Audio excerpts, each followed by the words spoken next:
कभी सोचा है रात के समय हनुमान चालीसा का पाठ करने से क्या होता है? देखिए, ये केवल शब्द नहीं है, ये तो गोस्वामी तुलसीदास जी की वो वाणी है जिसमें हनुमान जी की भक्ति, शक्ति और कृपा का सार समाया हुआ है। जब कोई भक्त श्रद्धा से इसका पाठ करता है तो ये उसके मन, शरीर और आत्मा तीनों को स्पर्श करती है। रात का समय इसीलिए विशेष माना गया है क्योंकि उस समय संसार का शोर शांत हो जाता है। जब बाहर शांति होती है तब भीतर की यात्रा शुरू होती है, और उसी समय यदि हनुमान चालीसा का स्मरण किया जाए तो उसके कई अद्भुत फल मिलते हैं। सबसे पहला फल है भय का नाश। रात का अंधेरा कई बार मन में अनजाना भय पैदा कर देता है, कभी भविष्य की चिंता, कभी किसी अदृश्य डर की कल्पना। परंतु शास्त्र कहते हैं कि जहां हनुमान जी का स्मरण होता है वहां कोई भी नकारात्मक शक्ति टिक नहीं सकती। हनुमान चालीसा में ही लिखा है, भूत पिशाच निकट नहीं आवे, महावीर जब नाम सुनावे। अर्थात जब हनुमान जी का नाम लिया जाता है तब भूत, प्रेत या कोई भी भयकारी शक्ति पास नहीं आ सकती। इसीलिए जो व्यक्ति रात में श्रद्धा से हनुमान चालीसा पढ़ता है उसके चारों ओर जैसे एक अदृश्य रक्षा कवच बन जाता है। दूसरा फल है मन की शांति। आज का मनुष्य दिन भर भाग दौड़ में लगा रहता है। काम की चिंता, परिवार की जिम्मेदारी, भविष्य की अनिश्चितता, ये सब मिलकर मन को भारी कर देते हैं, और जब रात आती है तो वही विचार मन को और भी बेचैन करते हैं। लेकिन जब कोई व्यक्ति रात में शांत होकर हनुमान चालीसा पढ़ता है तो धीरे धीरे मन के विचार शांत होने लगते हैं, क्योंकि हनुमान जी को शास्त्रों में संकट मोचन कहा गया है, अर्थात संकट और चिंता को दूर करने वाले।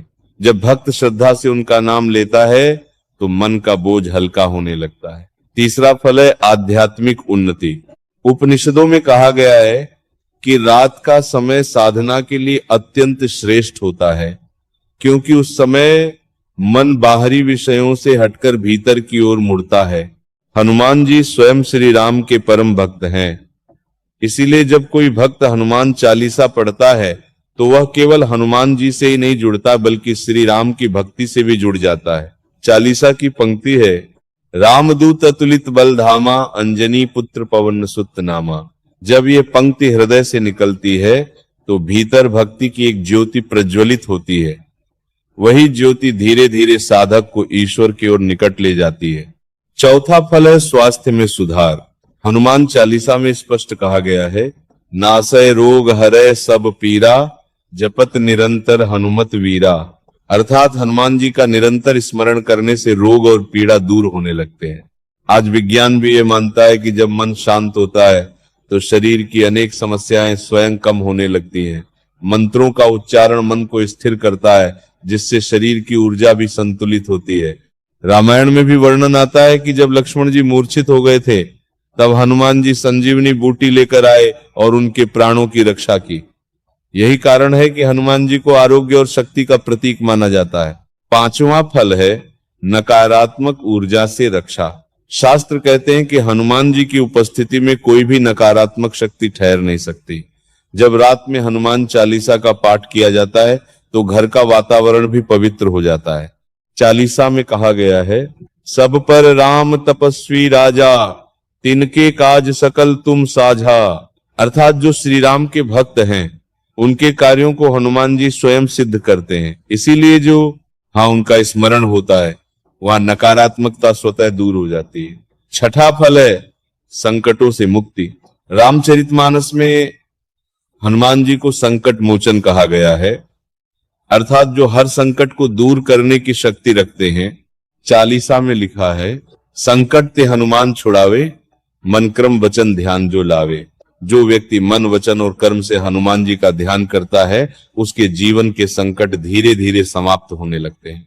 रामायण में हनुमान जी ने असंभव प्रतीत होने वाले कार्य भी संभव किए, चाहे समुद्र पार करना हो, लंका में प्रवेश करना हो या संजीवनी लाना हो। इसलिए उनकी कृपा से असंभव भी संभव हो जाता है। और सातवां फल है मनोकामनाओं की सिद्धि। जब कोई भक्त श्रद्धा और विश्वास के साथ हनुमान चालीसा का पाठ करता है तो उसके भीतर आत्मविश्वास और सकारात्मक शक्ति का संचार होता है। यही शक्ति उसे अपने लक्ष्य की ओर आगे बढ़ने की प्रेरणा देती है। चालीसा की शुरुआत ही इन शब्दों से होती है, जय हनुमान ज्ञान गुण सागर, अर्थात हनुमान जी ज्ञान और गुणों के अथाह सागर हैं। जब भक्त उनका स्मरण करता है तो वही शक्ति उसके जीवन में भी प्रकट होने लगती है। इसलिए यदि कोई व्यक्ति प्रतिदिन रात को शांत मन से हनुमान चालीसा का पाठ करे तो धीरे धीरे उसका जीवन बदलने लगता है। मन में साहस आता है, हृदय में भक्ति जागती है और जीवन में एक नई दिशा दिखाई देने लगती है। हनुमान जी की भक्ति केवल शक्ति ही नहीं देती, बल्कि भक्त को श्री राम के चरणों तक भी पहुंचाती है। और यही भक्ति का सबसे बड़ा फल है। भक्ति का मार्ग बहुत सरल है, लेकिन उसमें सबसे आवश्यक है श्रद्धा और निरंतरता। कई लोग एक दो दिन हनुमान चालीसा पढ़ते हैं और फिर छोड़ देते हैं, लेकिन शास्त्र कहते हैं कि भक्ति में नियम बहुत महत्वपूर्ण होता है।